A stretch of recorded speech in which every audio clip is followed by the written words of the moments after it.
जब से हमने इलेक्ट्रोस्टैटिक स्टार्ट किया है, इसमें हमने देखा कि चार्जेस को बेसिकली प्रोड्यूस कैसे किया जाता है। इसके अलावा हमने electric field lines, electric field और इलेक्ट्रिक फील्ड इंटेंसिटी को देखा। इलेक्ट्रिक पोटेंशियल के बाद हमने चार्जेस को स्टोर करने के डिवाइसेस को भी डिटेल में देखा। अब हम इस चैप्टर का अपना मेन और आखिरी टॉपिक स्टार्ट करने लगे, जिसमें हम इलेक्ट्रोस्टैटिक्स की एप्लीकेशंस को देख रहे होंगे। तो आए देखते हैं कि इलेक्ट्रोस्टैटिक्स की एप्लीकेशंस कहाँ कहाँ हैं। तो सबसे पहले है कि static electricity has an important place in our everyday lives which include photocopying, car painting, extracting dust from the dirty carpets and the chimneys of the industrial machinery.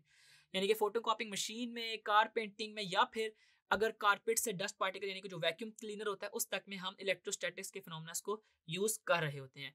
आपकी बुक में जो दो मेन हैं वो हम उसको देख रहे होंगे इस टॉपिक में। तो आए स्टार्ट करते हैं इलेक्ट्रोस्टैटिक एयर क्लीनर से। अब इलेक्ट्रोस्टैटिक एयर क्लीनर है क्या कि इसमें ना जो हमारे पास डस्ट पार्टिकल्स होते हैं ना एक रूम में, हम उसके साथ ना एक एयर मैश स्क्रीन को ना गुजारते हैं और उस मैश स्क्रीन के ऊपर ना पॉजिटिव चार्जेस होते हैं। जो ही वो डस्ट पार्टिकल्स ना उस पॉजिटिव चार्जेस स्क्रीन के साथ टच होते हैं तो उन पार्टिकल्स के ऊपर पॉजिटिव चार्ज आ जाता है।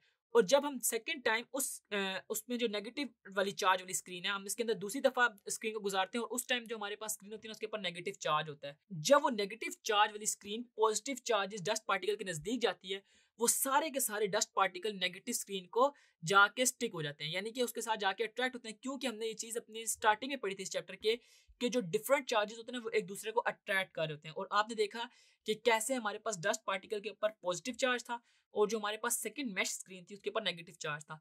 अब वो जो नेगेटिव चार्ज वाली स्क्रीन उसके अंदर गई हमारे पास रूम में, तो वो जो पॉजिटिव चार्जेस थे वो ऑटोमेटिकली उसके साथ चले जाएंगे और उस वो जो डस्ट पार्टिकल उस स्क्रीन के ऊपर जाके चिपके हुए होंगे उसको हम प्रेसिपिटेट आउट कर लेंगे।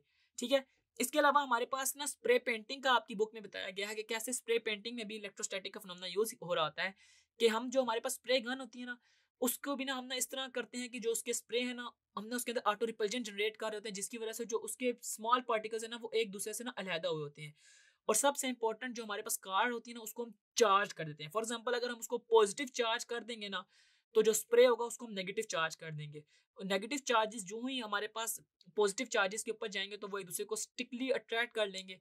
और जब वो हमारे पास चीज ड्राई आउट होगी तो हमारे पास जो हमारे पास सिंपल तरीके से एक रंग किया जाता है ना और इलेक्ट्रोस्टैटिक तरीके से रंग किया जाता है, इन दोनों में बड़ा फर्क होता है। और हमारे पास जो इलेक्ट्रोस्टैटिक तरीके से हमने रंग किया होता है जिसमें हमने चार्जेस की हेल्प ली होती है कि कार को हमने पॉजिटिव चार्ज और स्प्रे को नेगेटिव चार्ज, या फिर स्प्रे को पॉजिटिव और कार को नेगेटिव चार्ज किया होता है, इससे हमारे पास बेटर रिजल्ट्स आ रहे होते हैं।